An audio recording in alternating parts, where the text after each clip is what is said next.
Hey guys, right here, and this is going to be the start of a little series called State of the Season. The point of this series is to give you guys updates on each season with a focus on some of the changes the devs have decided to make. So far, since they've released Haley, there have been two hotfixes that have changed weapons and content itself, so I kind of want to go over those. I'm also going to talk about who and what I think are the biggest winners and losers are for the season, based on the changes they've made. All that said, let's go ahead and get started. Alright, so first things first, I want to talk about the changes they've made to content in the game, so intercepts and invasions. Um, so based on the changes the devs have decided to make, it would appear that they want invasions and intercepts, or at least the early hard mode intercepts, to be more accessible to players. Based on their data, Pyro was a very difficult hard mode intercept boss, so they went and nerfed him in the first hotfix after the Haley release, and then afterwards they changed the Hangman fight, or they um adjusted the Hangman and Dead Bride fights in the hotfix after that. I don't have a problem with any of this. I know that there are a lot of players who may have a problem with it simply because it's kind of making content easier. And when it comes to solo content, I don't see why it shouldn't be easier. It's solo content and it was already kind of easy to begin with. And making it more accessible to other players isn't necessarily a bad thing. One thing that's important to remember is that the longevity of a game, especially when it's free to play, is very important. So keeping a healthy player base is pretty important there. When it comes to invasions, they also changed that. Um, they changed the way puzzles work and they made it a lot more simple. They've also removed a lot of like negative modifiers to make the process a little more streamlined, which I also enjoy.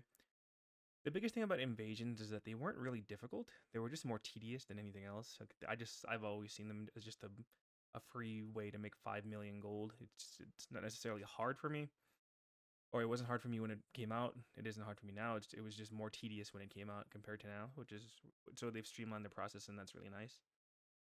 Um, in terms of like the general idea of it, I don't think making seasonal content very difficult is necessarily a good strategy for game devs. So I can see why they made these changes. The whole point of seasonal content is you want the players to enjoy and experience them.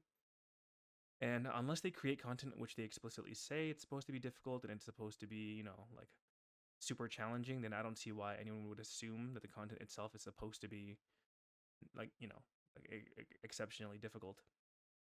Um, Another thing they've decided to do is they've brought back dailies. So for the next 2 weeks, there are going to be daily challenges that descendants can complete, get rewards for. This week or for the next 2 weeks, it's going to be double Kuiper, so 200k Kuiper total. 20 fine access control adjustment units, and I think an XP boost for each. That's that is the those are the rewards for all of the dailies if you decide to complete them. I think dailies are also important for live service games. It keeps players coming back, doing something. Um, so yeah, that change was really nice. I know that a lot of people in the community also really wanted dailies to come back. So I think it's important that they did these things to kind of keep the player base alive and well. In regard to invasions and intercepts, though, I will say, or at the very least, intercepts. I will say that I do think that in the future, if they release harder content, so anything past gluttony, they should have, I don't know, some form of a gear check or something. I'm not trying to be too strict about it, but I think that there should be something to kind of gauge whether or not the players going into the intercepts have a baseline level of stats that would make it easier to complete, because there are a lot of instances where players will come in level 1, which isn't necessarily a huge deal depending on the character, but it can be. But it can also be a huge deal depending on the character. Like if you come in with the level 1 Lepic, for instance, you lose I think like 50% of your shots from your ult, so you lose a good amount of damage even with the crit resist for gluttony. You also lose a lot of like defensive stats. So if you're coming in with like someone that's a tanky character, then yeah, you lose like defense, you lose shield, you lose base health that scales off of your mods. So it's important to have something in line that makes it such that there aren't going to be people in pub intercepts that kind of like ruin your experience. So I wouldn't mind if they included that, but at the same time, as it stands right now, I think it's a mostly fine system simply because It's still pretty early in the game's life cycle. Next up, we're going to talk about some of the weapon changes they've decided to make this season. The most recent hotfix has seen a lot of weapons being tuned or readjusted. Those weapons being Excava, Kingsguard Lance, Executor, Way of Light, and Peacemaker. I'm gonna go through all of them pretty quickly. There are some weapons that are better than others after the changes for sure. The first weapon I will be going over is the Excava. Excava really received some pretty decent buffs, but I still think that it's overall a pretty average weapon. It's a weapon that you probably should use if you don't have access to anything else. So if you're like a new player and you don't really have things like the Enduring Legacy or other weapons, other more powerful weapons, then it's perfectly fine to use, especially since it's a battle pass weapon and it can be accessed by pretty much anybody who plays the game semi-regularly. The changes they made where they reduced the amount of stacks required in order for you to get a grenade, which is good. It's almost like a 50% decrease from 28 to 15.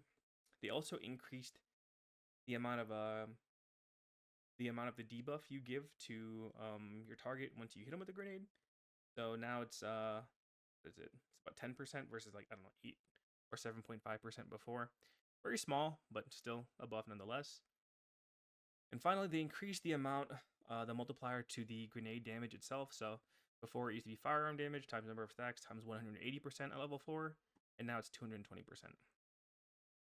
The biggest issues I have with this gun is that it's very anti-synergistic. So like the weapon itself it has like really like it relies on you having your stacks. Otherwise, you have really low base stats. So like the base crit on this weapon is 3%, as 1.2 base firearm crit damage, is 1.4 weak point damage, which are all pretty low, all things considered. It has a pretty decent firearm attack at base, but overall, like the other stats are pretty low, and these increase as you get stacks, or I should say the crit increases as you get stacks. Get a target here. So you're in a situation where you're trying to decide whether or not you're going to use the weapon itself, so the regular firearm rounds. Sorry. Now I'm at 20% with full stacks. So now you're in a situation where you're going to either use your regular round or you're going to use the grenades. The issue is even with the buff, the stacks are still really low. I mean, 20%, even with modifiers, you'll probably get to around, I don't know, like 40, 45% or so. Maybe a little more, but you won't even have a 100% crit rate. So your grenades won't even be guaranteed chance to crit, even with the damage modifier it has. Another big issue is that the grenades themselves cost 5 ammo per use. So it gets 15 ammo, where once you're at full stacks, 15 bullets will probably just do more damage than the 3 grenades themselves. So overall, it's kind of like a really weird weapon. None of it really makes sense.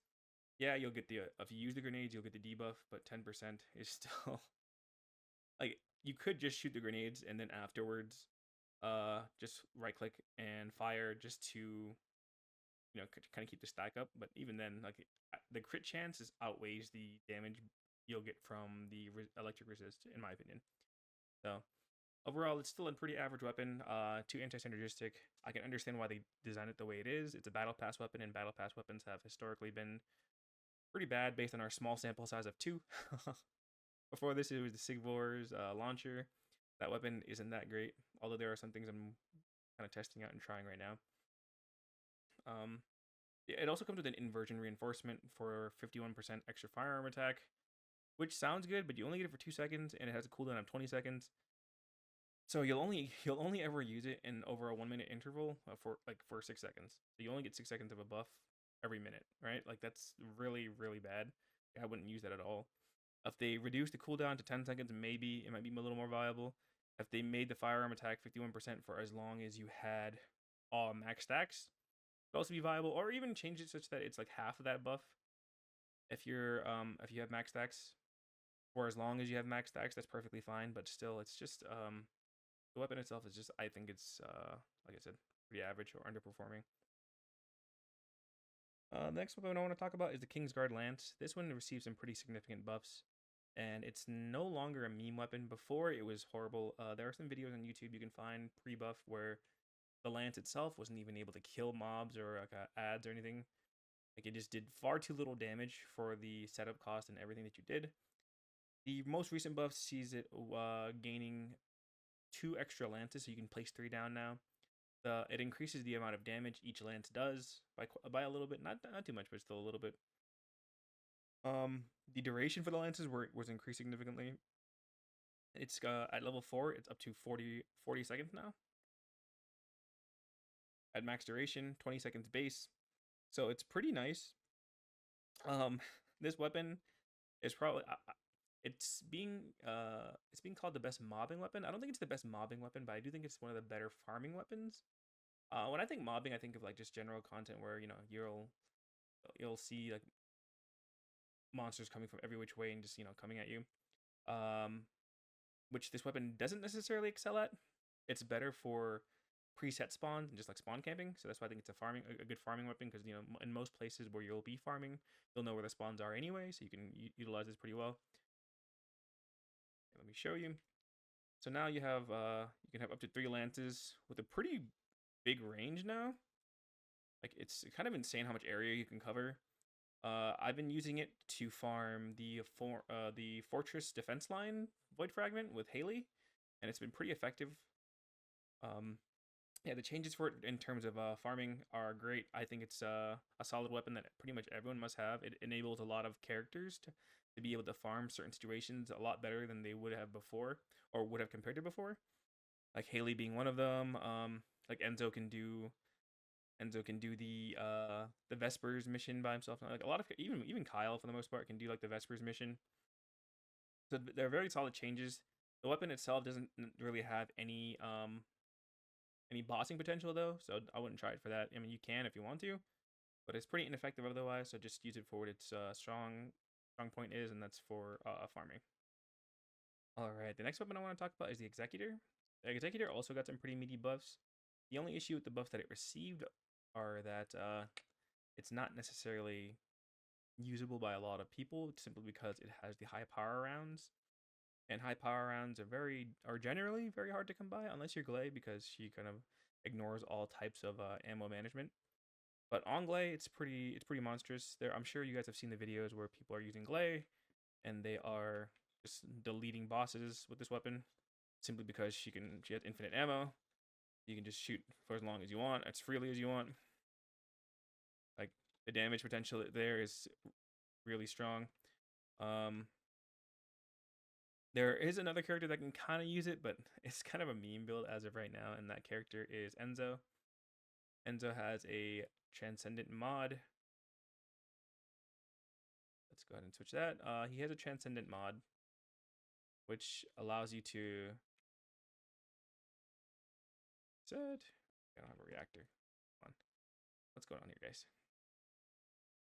There's one I wanted. There we go.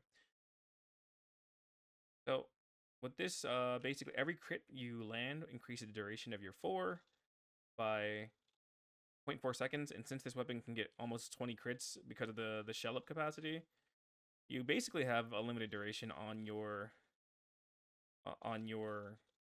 4, and because you have unlimited duration, you'll always be being fed ammo. The only issue is that the rate of fire for the weapon is higher than the rate at which you receive ammo, so you won't really you'll have a lot of downtime in between in terms of using this as an actual build. Still pretty funny to think about. It's like a bootleg Glay, and so if you want to kind of just mess around with it, you can. But yeah, the weapon's really strong. It gets pretty much up to 100% crit rate. It gets up to about 90% extra crit hit damage with an extra 20% weak point at max stacks and an extra 15% stack speed. It's I think if you have Glay, definitely worth using. All right, so the next weapon I want to talk about is a gun that got some changes, nothing major or too critical. And that's the Wave of Light. Wave of Light is a weapon that really requires you having a maxed out version of it, because the buff itself for the duration is like 1 second at level 1, which basically means you just have to, like, the moment you reload, you just have to shoot, and you can only get like 1 shot off before you no longer have the effect. Yeah, it's a pretty solid weapon overall. I think it kind of falls off compared to others, but still something that's decent enough. I think it's pretty easy to get to as far as I can recall. But yeah, the one thing they did change, they added that effect you see there, the visual effect upon landing a shot. Hello, like on landing a shot, you see that visual effect now, which can be a little annoying to certain people, especially because this game is pretty excessive when it comes to effects. So let's just keep that in mind. But yeah, overall, it's pretty, pretty decent weapon. All right, and that about wraps it up. So I hope you enjoyed the first state of the season, and I do plan on bringing more throughout the seasons and throughout the longevity of the game. The next one I plan on releasing is probably going to be after the release of Ultimate Freyna on October 10th. So about a week after that, I'll probably release one. I may release one before that, depending on if they make like a pretty big change to content. I know that next week they're not doing a hotfix due to a Korean holiday, so no. Cheers to them. I hope they have enjoy their time with their families or by themselves or whatever they're doing. The next hotfix isn't coming until basically the beginning of October, so right before they release the Ultimate Freyna.